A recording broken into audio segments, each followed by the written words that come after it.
कई मायनों में ये बड़ी जीत है। कूटनीतिक स्तर पर जो प्रयास किए गए उस लिहाज से भी, और सेना को भी सलाम, जिस जज्बे और हौसले के साथ हमारी सेना वहां डटी रही।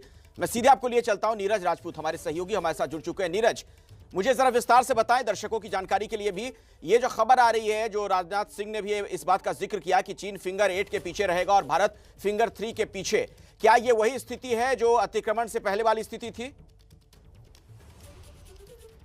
बिल्कुल अखिलेश, बिल्कुल ठीक कहा। सबसे ज्यादा डिस्प्यूटेड एरिया जो था वो फिंगर एरिया ही था, जो पैंगोंग त्सो के उत्तर में है। अब जब रक्षा मंत्री ने साफ कर दिया है कि अब जो समझौता हुआ है डिसएंगेजमेंट का पैंगोंग त्सो लेक को लेकर भारत और चीन के बीच में, उसमें जो चीनी सेना होगी वो फिंगर नंबर 8 के पीछे जाएगी और भारतीय सेना जो है फिंगर 3 पर, क्योंकि भारतीय सेना की धनसिंह थापा पोस्ट है, परमानेंट पोस्ट है, वहां पर चली जाएगी। जो अप्रैल मई महीने की जो स्थिति थी वो यही थी। उस वक्त जो थी दोनों देशों की सेनाएं पेट्रोलिंग करती थी इस एरिया में, जो फिंगर नंबर 3 से लेकर फिंगर नंबर 8 तक है। लेकिन अप्रैल और मई 2020 में चीनी सेना जो फिंगर नंबर 8 के पीछे जो सिरिजैप और खुन्नाक फोर्ट उनका जो पोस्ट है, वहां से आकर फिंगर नंबर 4 पर आकर जम गई थी और भारतीय सेना भी फिर फिंगर नंबर 4 पर चली गई थी। तो अब वो स्थिति जो है अप्रैल और मई वाली जो स्थिति है, जो स्टेटस क्यू एंटे है, वो उसको ऐसा लगता है कि स्थापित कर दिया जाएगा। धीरे धीरे करके फेस वाइज जो होगा वो धीरे धीरे करके सैनिक पीछे हटेंगे और वेरीफाइड, जैसे कि खुद रक्षा मंत्री ने कहा, इसको वेरीफाइड किया जाएगा और उसके बाद देखा जाएगा कि फिर और किन इलाकों में फ्रिक्शन एरियाज में डिसएंगेजमेंट हो सकता है। नीरज, आप हमारे साथ जुड़े रहे हैं, मैं दोबारा आपके पास आऊंगा। राज्यसभा में दरअसल राजनाथ सिंह ने यह भी बताया कि इस समझौते में भारत ने कुछ नहीं खोया है। मैं इस सदन को आश्वस्त करना चाहता हूं, इस बातचीत में हमने कुछ भी खोया नहीं है। सभापति महोदय, सदन को यह भी जानकारी देना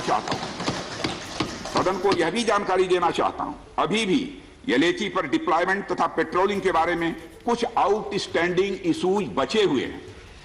इन पर हमारा ध्यान आगे की बातचीत में रहेगा। दोनों पक्ष इस बात पर सहमत हैं कि बाइलेटरल एग्रीमेंट्स तथा प्रोटोकॉल के तहत पूर्ण डिसएंगेजमेंट जल्द से जल्द कर लिया जाए। अब तक की बातचीत के बाद चीन भी देश की संप्रभुता की रक्षा के हमारे संकल्प से पूरी तरह और अच्छी तरह अवगत है। हमारी यह भी अपेक्षा है कि चीन द्वारा हमारे साथ मिलकर बचे हुए मुद्दों को हल करने का पूरी गंभीरता के साथ प्रयास किया जाएगा। सभापति महोदय, मैं इस सदन से आग्रह करना चाहता हूं कि मेरे साथ संपूर्ण सदन हमारी आर्म्ड फोर्सेस की इस विषम एवं भीषण बर्फबारी की परिस्थितियों में भी शौर्य और वीरता के प्रदर्शन की भूरी भूरी प्रशंसा करे। और सभापति महोदय, मैं ये कहना चाहता हूं कि जिन शहीदों के शौर्य और पराक्रम की नींव पर यह डिसएंगेजमेंट आधारित है, उन्हें देश सदैव याद रखेगा। सभापति महोदय, और आइए एक बार फिर से आपको नीरज राजपूत के पास लिए चलते हैं। नीरज, ये एक बड़ी कामयाबी, बड़ी जीत तो है, लेकिन चीन का वादा खिलाफी का फरेब का इतिहास रहा है। ऐसे में इस बार जो ये समझौता हुआ है, क्या इसे चीन पूरी तरीके से मानेगा? इसे लेकर हम आप आश्वस्त हो सकते हैं? बिल्कुल अखिलेश, आपने बिल्कुल ठीक कहा कि चीन पर इतनी जल्दी विश्वास करना ठीक नहीं है और इसीलिए रक्षा मंत्री ने भी कहा कि हम वेरीफाई करेंगे कि वाकई में चीनी सेना पीछे हटी है या नहीं है। जो उन्होंने 3 वर्ड का इस्तेमाल किया, फेस, कोऑर्डिनेटेड और वेरीफाइबल डिसएंगेजमेंट होगा। यानी कि अगर चीनी सेना कहती है कि वो पीछे हटेगी तो उसको वेरीफाई किया जाएगा, चाहे फिजिकली हो या फिर इलेक्ट्रॉनिकली तरीके से, ड्रोन के जरिए से, कि चीनी सेना कितनी पीछे हटी है जिन जिन फ्रिक्शन एरियाज में बात चल रही है। खासतौर से जो फिंगर नंबर 4 फिंगर एरिया की बात हो रही है और पैंगोंग त्सो के दक्षिण में जो कि कैलाश हिल रेंज का जो पूरा इलाका है, वहां की ये डिसएंगेजमेंट इस एरिया के लिए हुआ है। और उसके बाद देखा जाएगा कि इन एरिया में अगर चीनी सेना पीछे हटती है, अगर अपनी बात पर मानती है, तो पीछे जाएगी। क्योंकि हम लोग देख चुके हैं कि पिछली बार जब गलवान घाटी की जो हिंसा हुई थी वो डिसएंगेजमेंट के दौरान ही हुई थी, जब दोनों देशों की सेनाएं, जो कमांडर्स थे स्थानीय स्तर पर, मान चुके थे कि दोनों देशों की सेनाएं पीछे जाएंगी।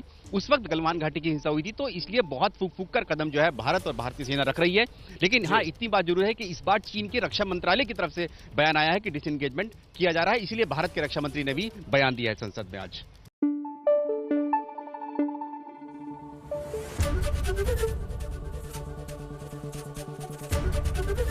एबीपी न्यूज आपको रखे आगे।